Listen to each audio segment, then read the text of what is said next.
This is Polaroid Type 53 4x5 film, produced until about 2008, currently garbage because of the dried developer. This is a paper negative, not meant to be used. They all go in film holders that look like this or this, and they both do the same function. You insert the envelope containing the negative and the positive print. You slide the holder into your camera or whatever order you wish. You pull the envelope back, exposing the negative, expose the negative, slide it back in, pull it, either choosing to develop it or develop it later. You then peel apart the envelope, revealing what used to be a beautiful print, which is no longer possible because it's discontinued, and most of the developer pods have dried up. While Polaroid may have foolishly ended this format, I figured out how to salvage part of it. Stick around to find out how and to see some photographs with it.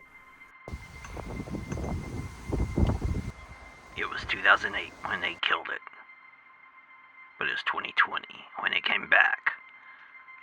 They thought they had killed Edwin Land's company, but one man resurrected the demon swarm, or the dead format, I mean. Something was wrong. It was all twisted and evil. It lived only a half-life. An insatiable hunger for fresh silver gelatin coating. It was Zombie Polaroid.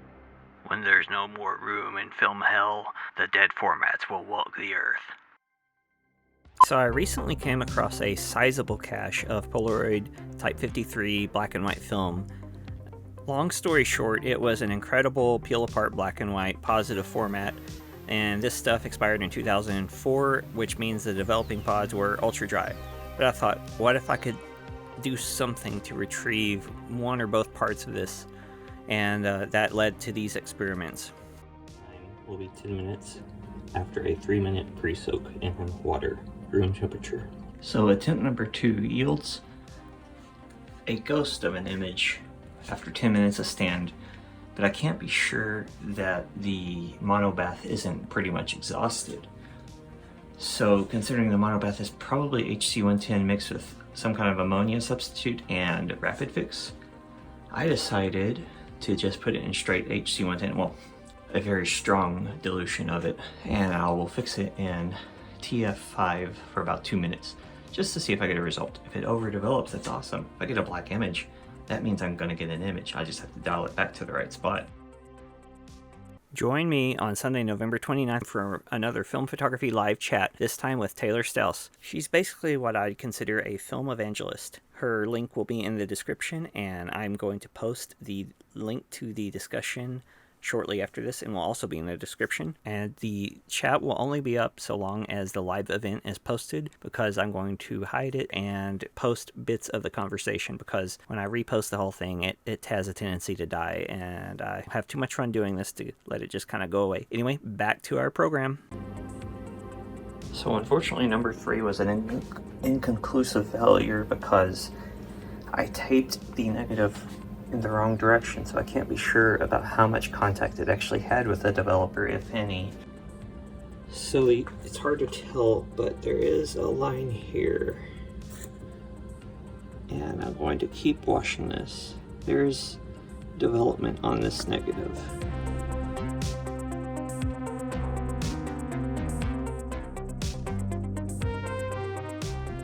I'd like to take just a second to thank my patrons listed here on the screen. For as little as $1 a month, you can join my Patreon. Perks include getting to vote on polls, and you'll also get the full length of my live interviews, like with Taylor. You'll get to listen to that permanently, even though it's going to start going away on my actual YouTube page after the initial airing.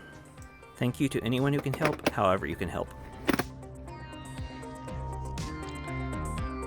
Type 53. Side towards the lens. The pouch is right here where it's marked to not touch it, but it's dried now, although you can see that it's kind of leaked through there, and now I've got to be delicate, so I'm going to put this down and be right back.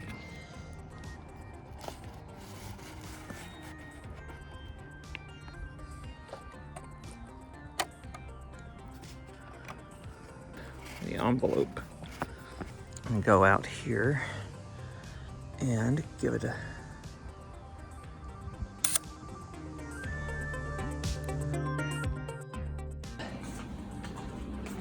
I do print developer, it may be the solution.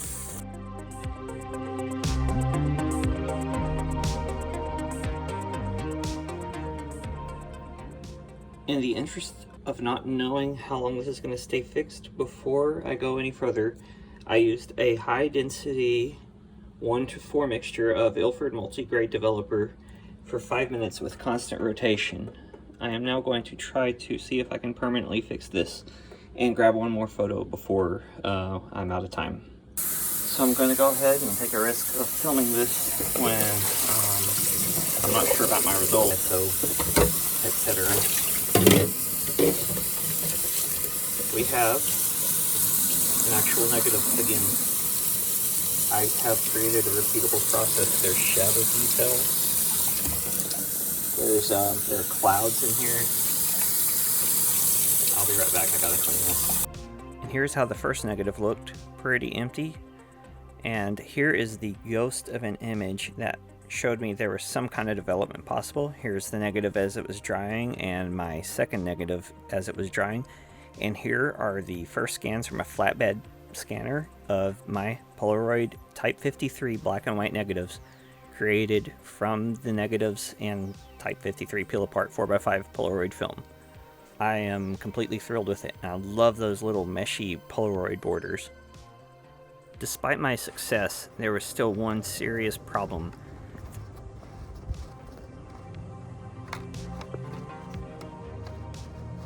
As you see, the dry gel packs are the biggest enemy of the process, and this is the one thing holding me back. Despite that failure, I still got this negative, which I really love. It was overcast, actually raining. Try not to waste all my shots figuring this out, but in the future, maybe if I go in the dark and I peel these things out, it might allow the process to work.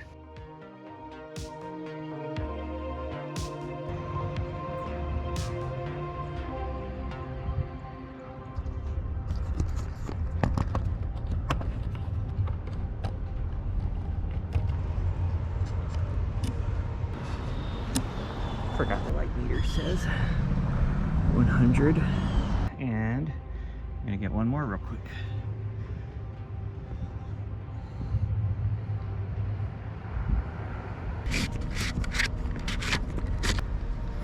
Second clean pull, I'm gonna go for it.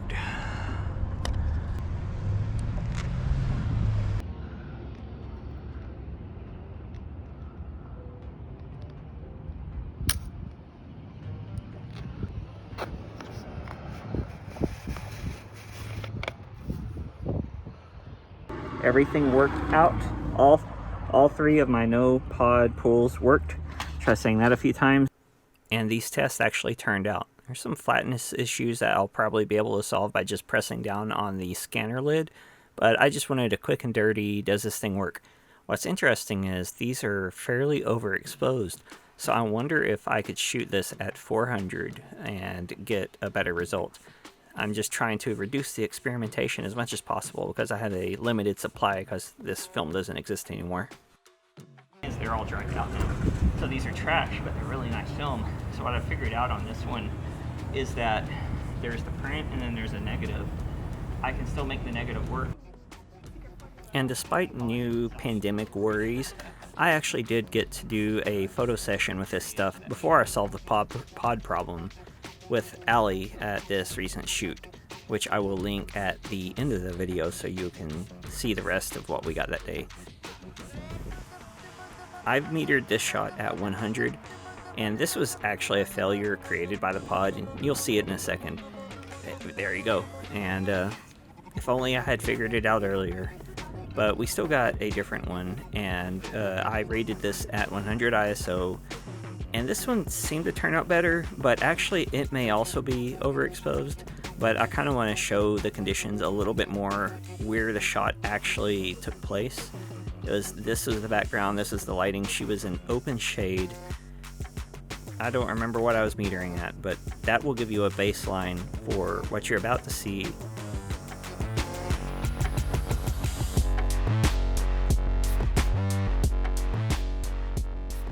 And I guess you could say this might be a little overexposed, but it seems to be about right for what I want. What's the point of all of this? Who knows, but you know, I've got the film, so I might as well experiment with it. And if you're trying to do something with film like this, let me know, and maybe we can make this productive for more than just me. If you like this, don't forget to like the video and subscribe to my channel. Click on the video on the left to see the shoot with Ali, and the video on the right to see my Aerochrome Resurrection video. Thanks, and I'll see you on Sunday when I talk to Taylor on my live stream at 2 p.m. Central. Check out the link in the description.